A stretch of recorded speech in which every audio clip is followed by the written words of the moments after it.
Got this question on mortgages from one of our viewers. It's an interesting question. I think a lot of you probably can relate to this very question during this pandemic, having your salary slashed, not being able to afford the house that you're currently living in. So we got this message from Mary in Pittsburgh, Pennsylvania, my alma mater city, University of Pittsburgh. Mary says, my husband and I earn about $5,300 a month right now. Our mortgage is about $2,400 per month. What should we do to start investing? Thank you for the question, Mary. Now, I just want to say on the surface, I'm excited that you want to invest. You want to think about your family's future, but we have a more immediate problem in your hands right now. And that is the fact that does anybody watching right now, can anyone tell me in the chat below, what is Mary's issue? I'm going to put her question back up here again. See if you guys can solve what the issue is right now for Mary. Just based on it's like a word problem. It's just these data points, can you figure out what Mary's overall issue is right now? My husband and I earn about $5,300 a month right now. Our mortgage is $2,400 a month. What should we do to start investing? Okay. Anyone in the chat want to tackle this question? Who is Mary? Someone who wrote to us. Well, income, the mortgage ratio. Yes, good answer. Income to mortgage ratio. Shonda M says mortgage is high relative to her income. Very good. Kimberly Cunningham, income mortgage ratio. Jody Truitt, her mortgage is too high. Exactly. So a good rule of thumb, one that try to follow, is that your mortgage, and frankly your rent, should never be more than 25% of your take-home pay. Now, I get the problem. The problem right now for a lot of renters is that the cost of rent has gone up, continued to go up, and their wages haven't. And this is why we have an affordable housing crisis in this country. First of all, we don't have enough inventory, and then we have an incredible amount of fighting, bidding wars going on to get certain apartments and houses right now because there's not enough. We have no inventory.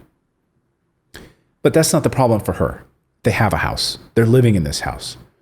The problem for Mary, and I know from her message, is that they went from like a 2-family income down to basically 1 during this pandemic. And they lost a significant portion of their income. So over the past year, or the past 9 or 8 months, they've been dealing with this loss in income, and they've been skating by. So Mary's issue, they're making $5,300 a month. Their mortgage is $2,500 a month. Of course, the rule of thumb is you want to be about 25% of your take-home pay for a mortgage or rent, because then you're able to at least live, pay your groceries, have some entertainment, pay your car payment, etc. But the problem is that she is house poor. I mean, I hate to say it, but the change in circumstances caused this to happen. So she and her husband right now are house poor. They have no savings. The problem is that what happens if that changes even slightly more? What if their hours get cut even more during this pandemic? What if we don't get some sort of additional stimulus and Mary and her husband now can't pay that additional money? And now they won't be, not going to be able to afford groceries or to pay that utility bill now that we're heading into colder parts of the year. So the heating prices are going to go up. All of these things need to be looked at in a budget. So how do you not become house poor? Well, there's one thing you can do right now. We've got our free financial freedom bootcamp that we built, my wife and I. It's totally free, and it's a 90-day bootcamp. So Mary, if you're watching, please download it. It's totally free, and I really believe it can help you get your financial house in order. Follow it week by week. Just go to morninginvest.com/bootcamp, download it, totally free. We put months of work into this for people like you who need to get their financial house in order. That's step 1. Step 2 is ask yourself the question, is this income going to stay the same for the next few months?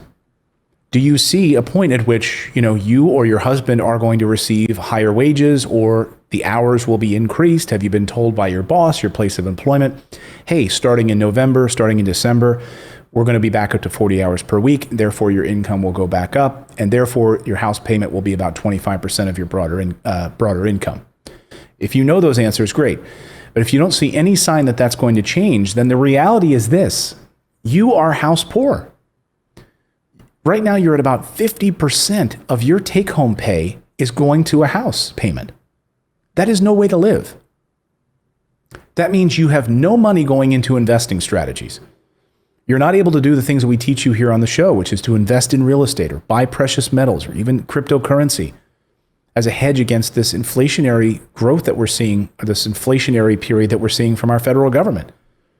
Again, I come back to the amount of money that the federal government is printing. We are heading for an inflation. We're heading for an increased inflationary period in this country. Could be years where your dollar is going to even get you less amount of, it's going to actually pay you less. Your dollar is going to be worth less in the coming months. The Fed has already admitted as much. The Fed chief, Jerome Powell, has already said that we are going to allow inflation to run hot to make up for the periods where we've kept it below 2%. Well, it's below 2%. And they're going to let it run hot for almost as long a period as they've kept it under 2%. That means we could be up to 3, even 3.5% inflation for years. Meaning your $2,500 mortgage payment or your $5,300 a month that you're bringing in for take-home pay, Mary, is going to be worth less in cash. It's not going to go as far. So you need a strategy. As the federal government continues to print money, and I show this chart all the time, and I'm going to continue to show it, look here in 2020. That's the amount of additional debt, the additional amount of money that the federal government has printed. And it's not gotten that debt off of its balance books since 2008, 2009. It's still carrying that amount of debt. You can't keep printing money and not expect inflation to go up. That's just what's going to happen. So your money is going to be worth less, which means you need to have assets that are worth more than inflation. You need to have real estate that's producing monthly cash flow. But before we get there, what can we do in your immediate situation? Do you need to stay in this house? That'd be a question I would ask you. Do you have to stay there? Is it mandatory that you stay there? Most Americans right now have equity in their homes. The good news is that prices in housing keep going up. And bidding wars are breaking out all over the country. That means your house is probably worth more than you know.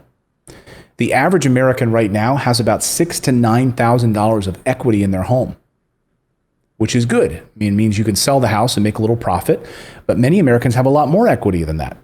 So you might be sitting on equity in this house right now. You might be able to refinance this house. You might be able to lower your overall payment and pull out some of that equity. That's one option. Again, I'm not a financial advisor, so please seek your own financial advice or help on this. But if this were my situation, I would be looking at, okay, can I reduce my overall payment right now by tapping into some of my equity? That might be an option. A better option, though, might be to downsize, to consider downsizing this house. Do you need this large house at $2,300 a month? And if you downsize, when you sell that house, would you be able to take some of that profit and put it into an investment strategy? Just imagine for a second, if you had $50,000 in equity, $60,000, you sell that house, now you've got $60,000 in cash from the closing that you could use as a down payment to buy an investment property. Yeah, $30,000, $40,000 would all you would be needing really to get a really solid investment house. And then have financing on top of it. So that is a down payment. Now that property is bringing you $15,000, $2,000, $3,000 a month in cash flow as an investment. Now, where do you live? That's the next question. I would rent. Remember, the house you live in is not a performing asset, which is why I really hesitate to the refinance idea, because now you're refinancing into something that's still not a performing asset. Unless you're renting out part of your house to somebody in the form of a duplex or something like that. But, I will argue till the cows come home. The house you live in is not a performing asset. Remember, a performing asset is something that puts cash into your pocket every month. A liability is something that takes cash out of your pocket every month. And that's what owning a property is when you live in it with no tenants in that property. You're paying property taxes. You're having to fix the garage when it breaks. You are having to fix it. You're having to go to Home Depot and paint the walls. You're having to replace the furnace, the roof, the landscaping, the plumbing. All of that is you. It's not a performing asset. Now, if you have equity in that home, you can kind of turn that into a performing asset by tapping some of that equity, selling the house, or even getting a home equity line of credit where you could pull some of that equity out and buying a rental property to start producing that cash flow. So you don't have a money problem, you have an idea problem. How can you reposition those assets that you currently have? That house you're sitting in right now, if it has equity, pull some of that out. Think about how you could reposition that into a performing asset. And then rent the house where you live. Go rent. Find a great place in maybe the same school district where you need to be for your kids. Rent, probably at a much cheaper rate than you're going to find in a mortgage. You might have to downsize. If one of you lost their job in this pandemic, that's a reality that we have to face, that we might need to downsize. I don't own the place where I live. I rent. Because that's what I believe. I believe that you should allow your investments to provide the life that you want.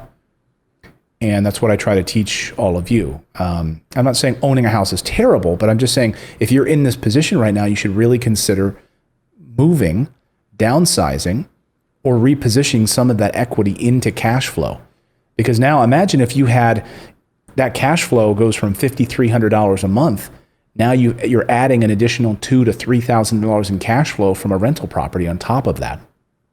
How does that change things? Changes it a lot, doesn't it? So we can begin to, and think about it, you might even have a 401k that you could tap into right now under the CARES Act, pull out some of that money. You can bring out up to about $100,000 right now out of your 401k. You might want to be able to use that to find investment property or to pay off the remaining balance on your mortgage if you can. That would alleviate that additional $2,300 in pain every month. So a bunch of different areas that you can go into, but I don't want you to think that you just have to sit there on this and not be able to invest for the next 10 years because your 50% of your income is going towards your mortgage.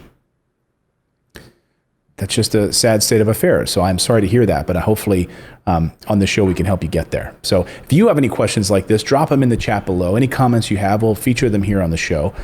One thing you can really do to help our show, though, is to smash that like button, because when YouTube sees that you smash that like button, it sends it out to more people.